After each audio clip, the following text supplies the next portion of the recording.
विद्यार्थी मित्रांनो, मी Sainath गंदीगुडे ag academy मध्ये तुमचं स्वागत करतो। तर विद्यार्थी मित्रांनो, आज आपण इयत्ता 9वी मधील आज आपण थर्ड चॅप्टर विद्युत धारा यामधील आज आपण एक महत्त्वाचा मुद्दा पाहणार आहोत। तर तो मुद्दा म्हणजे रोधांची समांतर जोडणी। त्याला आपण काय म्हणतो?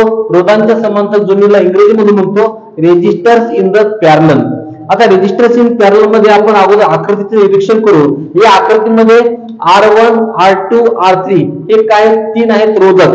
हे जे रोध आहेत ते रोध एकमेकाच्या समांतर जोडणीमध्ये जोडलेले आहेत आणि या रोधाच्या बाजूला काय जोडलेलं आहे? एमिटर A हे एमिटर जोडलेलं आहे। आणि लक्षात घ्या ह्या आकृतीमध्ये हे जे रोध जोडलेले आहेत त्या रोध हे C आणि D त्या दोन टोकादरम्यान जोडलेले आहेत। त्याच्यानंतर घ्या इथं की म्हणजे काय? बटन। आणि इथं काय? बॅटरीला दोन चार्ज आहेत, एक आहे प्लस आणि एक मायनस, आणि इथं एमिटर जोडलेला आहे। त्यानंतर आता लक्षात घ्या विद्यार्थी मित्रांनो, तर आता R1 R2 R3 या तीनही रोधांची जोडणी दोन्ही बाजूने टोके त्या बाजूस एकत्र जोडून केल्यास त्या जोडणीला आपण समांतर जोडणी म्हणतो। आता समांतर जोडणीची अगोदर व्याख्या समजून घेऊ। लक्षात घ्या R1 R2 R3 हे तीनही रोधांची जोडणी आहे। लक्षात घ्या हे तिन्ही रोधांची जोडणी कशी जोडलेली आहे? ते एकमेकाला जोडलेले आहेत, म्हणजे एका खाली एक समांतर आहेत आणि ते टोके त्या बाजूच्या एकत्र जोडून केल्यास त्या जोडणीला आपण काय म्हणतो? समांतर जोडणी असे म्हणतो। म्हणजे घ्या हे जे रोध आहेत ते रोध R1 R2 R3 असे एका खाली एक असे जोडलेले आहेत। त्यानंतर बघा आकृतीमध्ये R1 R2 R3 हे तीन रोध आणि C व D या दोन बिंदू दरम्यान समांतर जोडणीत आहेत। लक्षात घ्या आता हे R1 R2 आणि R3 हे तीन रोध कोणत्या बिंदूच्या दरम्यान जोडलेले आहेत? C आणि D या दोन बिंदूच्या दरम्यान जोडलेले आहेत। त्यानंतर लक्षात घ्या विद्यार्थी मित्रांनो, आता लक्षात घ्या त्याच्या बाजूला I1 I2 I3 ही अनुक्रमे R1 R2 R3 या रोधातून वाहणारी विद्युत धारा आहे। म्हणजे लक्षात घ्या R1 R2 R3 हे काय? रोधक आहेत आणि ह्या रोधामधून वाहणारे कोण आहे? I1 I2 I3 हे कोण आहे? I1 I2 I3 हे कोण आहेत? विद्युत धारा आहेत आणि हे R1 R2 R3 हे काय? रोध आहेत।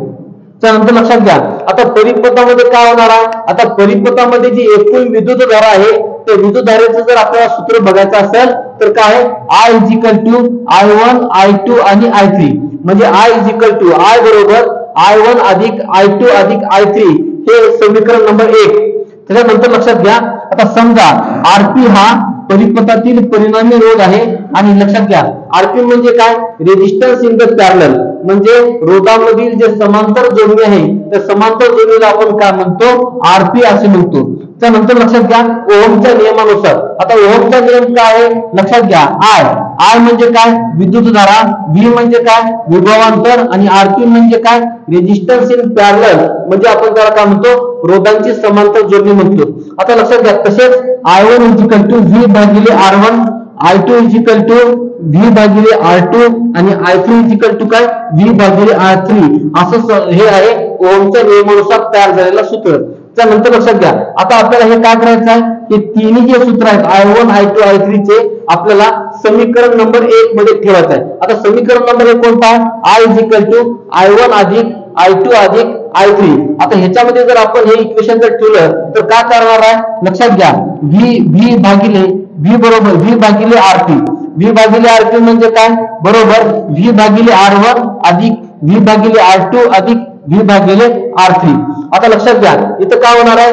V भागिले RP, V म्हणजे काय? विभवांतर, RP म्हणजे काय?